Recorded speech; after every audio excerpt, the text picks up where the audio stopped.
You know, some stories are so foundational, they do more than just tell us about the past. They actually shape how we understand big ideas like faith, purpose, and promise. Today, we're jumping into one of the most powerful of these stories, the journey of Abraham. Let's get started. So, have you ever wondered how moments of conflict, or even things that feel like a personal failure, can actually become the building blocks for a stronger faith? It's a pretty wild idea, and we're going to explore it through the story of one man whose journey shows us exactly how that can happen. All right, so here's our game plan. We're going to look at 4 key parts of his story: his initial call into a life of total uncertainty, a major test of his character, the incredible promise that came right after, and finally, the timeless lesson this whole thing offers us about what it really means to live by faith. Okay, so our story kicks off with a man living a pretty comfortable, normal life who then gets a call that is going to turn everything completely upside down. Meet Abram. Now, he's not a king, he's not a famous warrior. He's just a guy from a well-off city called Ur. But he gets asked to do something absolutely radical. Leave everything and everyone he has ever known for a destination he knows nothing about. I mean, really stop and think about the weight of that.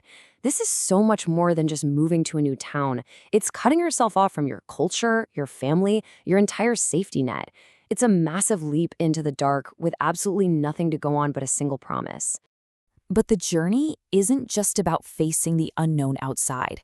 The very first big test Abram runs into comes from inside his own family, and it's sparked by, of all things, success. So as Abram and his nephew Lot are traveling, they become incredibly wealthy.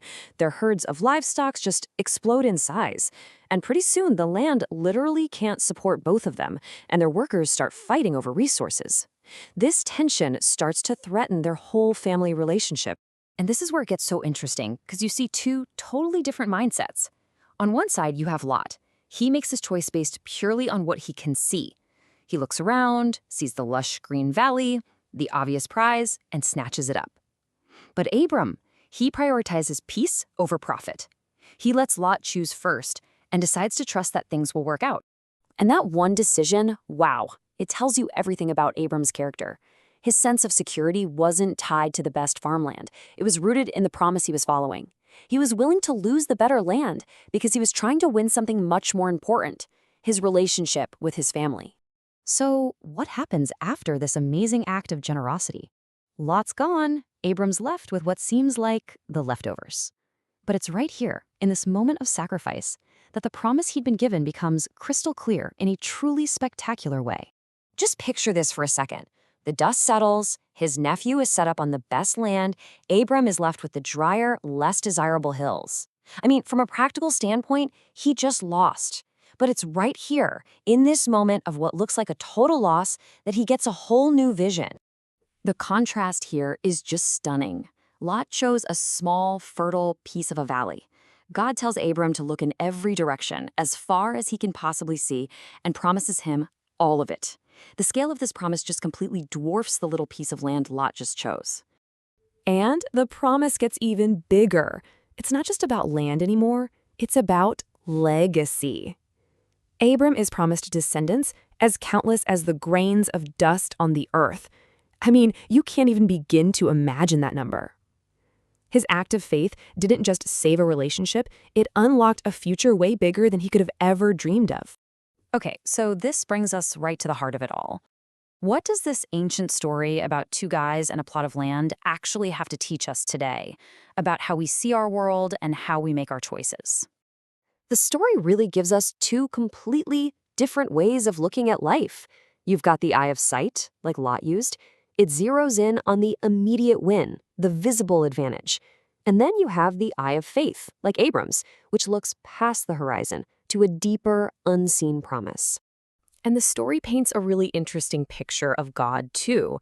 It suggests a God who meets us right in our moments of loneliness and sacrifice, a God who doesn't just reward faith, but who actually expands his promises at the exact moment when our own situation seems the smallest. Well, the lesson is pretty powerful. It's that what looks like the best choice isn't always the right one. Lot's choice, the one based on sight, led him straight towards Sodom, a city headed for total destruction. Abram's choice, based on faith and a desire for peace, led him to become the father of a nation. And right here, this is the ultimate takeaway.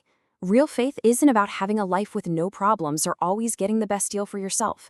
It shines the brightest right in the middle of a conflict, in the generous choice, in the peaceful compromise, and in the deep trust that what you can't see is even more real than what's right in front of your face. And so, we're left with a question. This story isn't just some piece of ancient history. It's like a mirror for our own lives. It makes us ask ourselves, in our most important decisions, are we being guided by the eye of sight or by the eye of faith? The choice, just like it was for Abram, is ours to make.